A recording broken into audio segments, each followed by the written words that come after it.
Hello students, today's topic is slope of demand curve. Last class में हमने पढ़ा था कि डिमांड कर्व क्या होती है, उसमें हमने देखा इंडिविजुअल डिमांड कर्व और मार्केट डिमांड कर्व के बारे में पढ़ा था. आज हम लोग बात करेंगे slope of demand curve. Demand curve normally slopes downward indicating negative relationship between price of a commodity and quantity of it. ठीक है, बात करते हैं जैसे कि हम ऑलरेडी डिमांड कर्व में डिस्कस कर चुके हैं कि जो डिमांड कर्व होती है वो एक्चुअली में डाउनवर्ड स्लोप करती है. डाउनवर्ड स्लोप करने का मतलब क्या हुआ कि जो price of the commodity and the quantity of the commodity के बीच में जो रिलेशनशिप होता है वो कैसा होता है, नेगेटिव होता है, जिसे हम लोग इन्वर्स रिलेशनशिप भी बोलते हैं. इन्वर्स रिलेशनशिप से मतलब क्या हुआ कि जैसे कि हम जानते हैं कि अगर प्राइस इंक्रीज़ होता है तो डिमांड डिक्रीज़ होती है, और अगर प्राइस डिक्रीज़ होगा तो डिमांड इंक्रीज़ होगी. तो price of the commodity and quantity of the commodity के बीच में जो रिलेशनशिप कैसा है, इन्वर्स है. इस इन्वर्स रिलेशनशिप की वजह से ही जो उसका जो स्लोप होता है डिमांड कर्व का वो क्या होता है, डाउनवर्ड होता है. क्योंकि जैसे आप प्राइस बढ़ेंगे तो वैसे ही क्वांटिटी बढ़ेगी, तो स्लोप होगा वो डाउनवर्ड आएगा, लेफ़्ट टू राइट. ठीक है, तो हम आज पढ़ेंगे slope of the demand curve, कैसे हम उसको डिटरमाइन करते हैं स्लोप को. Slope of the demand curve, इसको हम कैसे लिख सकते हैं, delta P upon delta Q.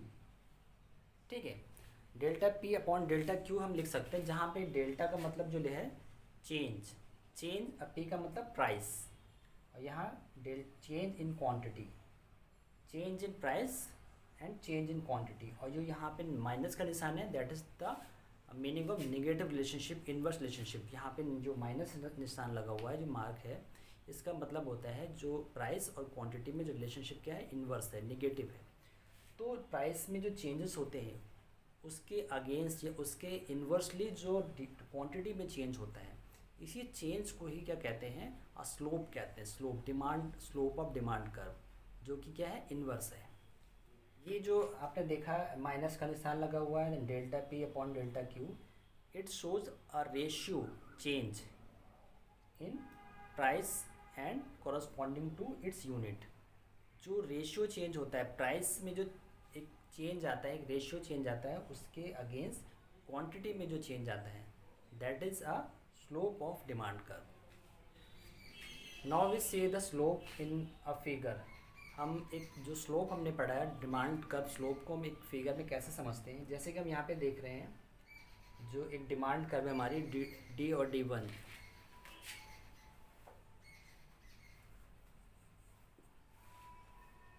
ठीक है, अब ये जो डिमांड कर्व हमारी दी है डी से D1, इसमें हम देख रहे हैं जो ऑलरेडी हमने एक जो लिखा हुआ था delta P upon delta Q. ठीक है, this is a demand curve, जहाँ पे माइनस का जो निशान है वो क्या है, नेगेटिव रिलेशनशिप को शो करता है. और डेल्टा पी मतलब change in price and change in quantity, जिसमें हमने एक वर्टिकल एक्सिस से प्राइस लिया हुआ है और हॉरिजॉन्टल पे क्वांटिटी ली हुई है. तो प्राइस में जो चेंज हो रहा है उससे कोरस्पॉन्डिंग जो क्वांटिटी में जो उसका चेंज होता है, उसी को हम क्या कहते हैं, जो डिमांड कर्व है वो क्या बोलते हैं, डिमांड कर्व स्लोप. ठीक है, ठीक है. अभी हमने देखा कि जैसे हमने ये लिखा हुआ है जो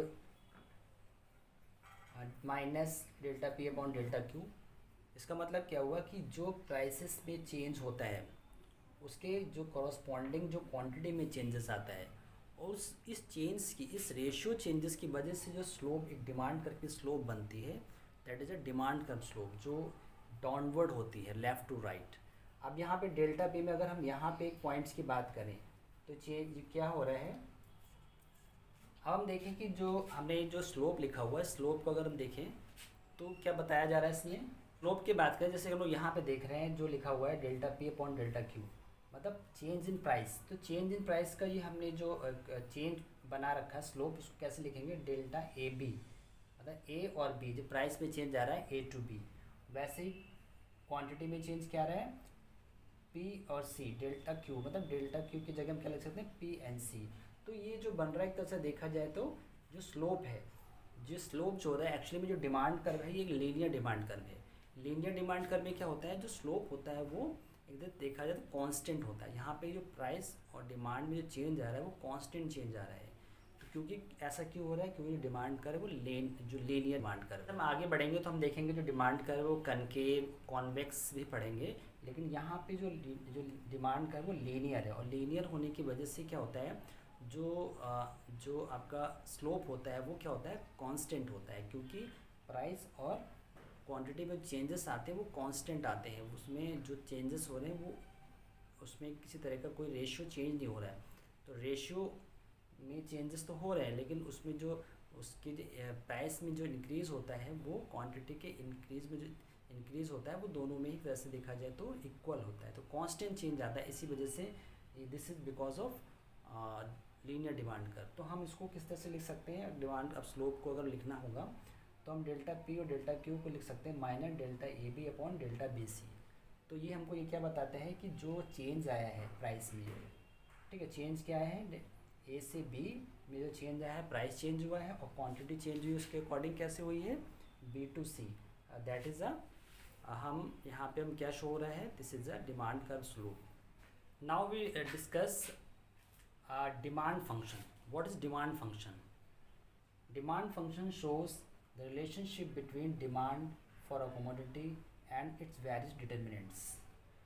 ठीक है, डिमांड फंक्शन से क्या मतलब है कि एक रिलेशनशिप शो करता है, किसका रिलेशनशिप, कि between demand for a commodity and it's very determinants.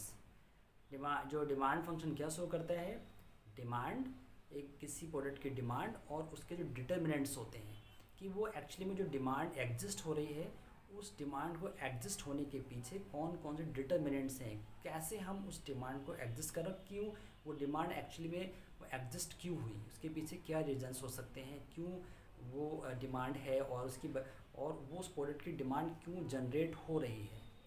यहाँ हम जो डिमांड फंक्शन की बात कर रहे हैं, तो डिमांड फंक्शन से मतलब यहाँ पे ये है कि एक्चुअली में किसी प्रोडक्ट की डिमांड होती क्यों है, हम उसे क्यों खरीदते हैं, उसके पीछे क्या रीजंस हो सकते हैं, क्या हमारे दिमाग में चलता है कि why we purchase that product. तो यहाँ डिमांड फंक्शन की जो बात है वो है demand of a commodity and it determinants.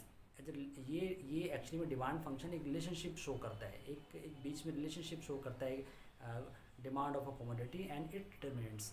क्या कौन कौन से ऐसे डिटर्मिनेंट्स हैं जिनकी वजह से एक डिमांड एग्जिस्ट करती है। This is a demand function. Now we will see what different kinds of determinants there are which actually creates a demand of a products. अब डिमांड फंक्शन की बात करते हैं। There are two types of demand function, first individual demand function and the second is market demand function. जैसे कि हम individual demand curve थे, individual demand slope पढ़ चुके हैं, वैसे ही यहाँ पे हम पढ़ेंगे इंडिविजुअल डिमांड फंक्शन। अब इंडिविजुअल डिमांड फंक्शन से मतलब क्या हुआ, व्हेन अ पर्टिकुलर पर्सन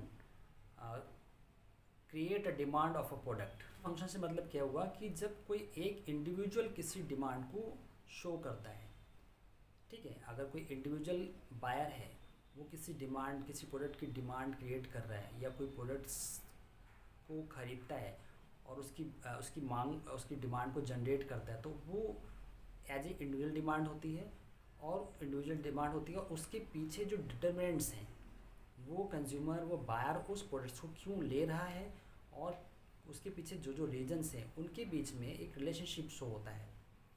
ठीक है, अब हम एक इंडिविजुअल कस्टमर जब मार्केट में जाके किसी प्रोडक्ट को ख़रीदता है तो उसको ख़रीदने के पीछे क्या रीजन्स हो सकता है कि वो उसका प्राइस भी हो सकता है, कंज्यूमर की इनकम भी हो सकती है, कंज्यूमर का प्रेफरेंस भी हो सकता है, टेस्ट भी हो सकता है, या कोई दूसरे प्रोडक्ट्स के प्राइसेस भी हो सकते हैं। तो कौन सा ऐसा डिटर्मिनेंट्स है जिसकी वजह से वो कंज्यूमर उस प्रोडक्ट्स को ख़रीद रहा है, तो वो उसके डिटर्मिनेंट्स और उसकी डिमांड के बीच में रिलेशनशिप शो हो रहा है, that is a individual demand function. अब इंडिविजुअल डिमांड फंक्शन को हम एक इक्वेशन में कैसे उसको शो कर सकते हैं, कैसे दिखा सकते हैं, like D X is equal to bracket में P X P R Y T and E. अब हम देखते हैं कि ये सारे डिटर्मिनेंट्स हैं उनका क्या एग्जैक्टली मतलब क्या है। ठीक है। डी एक्स मतलब क्या है, डिमांड ऑफ एक्स। एक कोई पर्टिकुलर प्रोडक्ट है, एक कोई पर्टिकुलर प्रोडक्ट है, that is a demand of x, D x लिखते हैं। फिर पी एक्स मतलब प्राइस ऑफ गुड्स, जो जिस गुड्स की या जिस प्रोडक्ट की डिमांड हो रही है उसका प्राइस कितना है।